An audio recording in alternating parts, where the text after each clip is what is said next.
Čau! Mani sauc Ketija. Čau, es esmu Marta.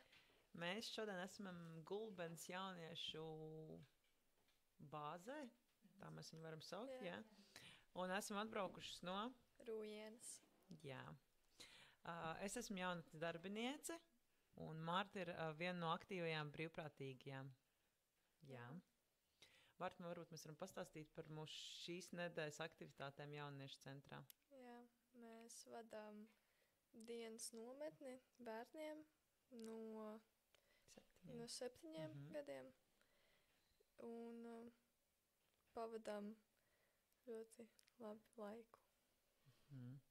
Tātad, jā, mums tā struktūra brīvlaikos ir jaunieši izveido nedēļas plānu. Pirmdien mums šonadēļ bija iepazīšanās spēļu diena, otrdiena sporta diena, trešdien mums ir izbraukums, ceturtdien Pārgājiens. Jā. Un piekdien mēs gatavojam ēst. un radošās aktivitātes. Un vēl vakarā Burtniekos mums būs nakts pasākums Halloween tematikā. Tā kā šī ir ļoti aktīva nedēļa. Varbūt mēs varam pastāstīt par, kas tev šķiet tādi lielākie ieguvumi personīgi šajās te nedēļās ar mazajiem bērniem un visā plānošanas procesā. Nu, noteikti ir tā paša pieredze, organizēt tādu, savākt viņus bērnus, novadīt viņiem aktivitātes, lai viņi paši var forši izbaudīt to laiku. Noteikti tā sadarbība, ka varbūt tur tu esi ieradies, tu svešs, tu nepazīsti, un te, ka tu iekļaujies, spēj iekļauties nepazīstamā vidē. Un es domāju, Jā, ļoti forši novērot, kā tā dinamiski viņiem veidojas savstarpējās attiecības, jo tā vecuma atšķirība ir īstenībā diezgan liela, un lielie iemācās uzņemties atbildību gan par sevi, gan inventāru, gan par bērnu. Bet mums ir nevalstiskā organizācija, kur mēs vasarās rīkojam vasaras nometus, un tur jau lielākā daļa brīvprātīgie pa lielam apgūst, man liekas, tādas iemaņas vispār saskarsmē ar mazākiem bērniem. jā. Ko mēs vēl varam pastāstīt par brīvprātīgo? Ir tev varbūt kaut kāds highlights no visiem šiem gadiem, esot kā brīvprātīgie, kas tev visvairāk paticis? Es domāju, tās atmiņas, ko tu piedzīvo šādos pasākumos. Tā kopā būšana ar draugiem.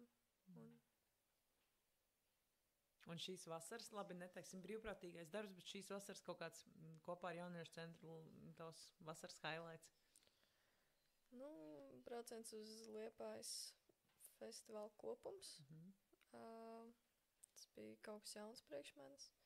Ļoti patika redzēt dažādus jauniešu centrus, kā tas ir ļoti atšķirīgi. Jā. Tu vari pastāstīt, cik ilgi mēs braucām? Tas bija 5, 6 dienas, 5. Jā, tas bija Jā. izaicinājums visos līmeņos, bet man liekas totāli tā vērts. Jā. Kas mums vēl par tādiem lieliem? Mums ir arī tuvojās lielais notikums gada brīvprātīgo apbalvošana, gada jaunietis. Vai tu esi jau aptuveni lietas kursā, cik daudz nostrādātās brīvprātīgās stundas tev šogad ir? Nu, es ceru, ka pēc šīs brīvlaika nedēļas man būs vismaz tās 40. Es tā kā šobrīd cenšos izspiest no visām vietām, kur var tās stundas vēl papildus. Man liekas, ka būs aptuveni tās 40, nedaudz vairāk varbūt. Jā, jau Valmieras novadā bronzas godalga ir no 40 nostrādātajām, sudraba ir 60, un zelts ir no 100, man liekas, vai 120 pēkšņi. 120, man liekas, jā. Tā kā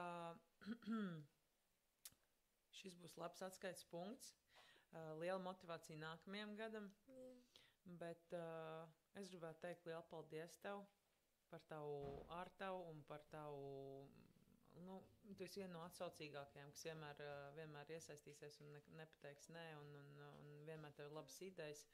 Tā kā paldies. Paldies, ka klausījāties! Paldies! Tiksimies nākamreiz!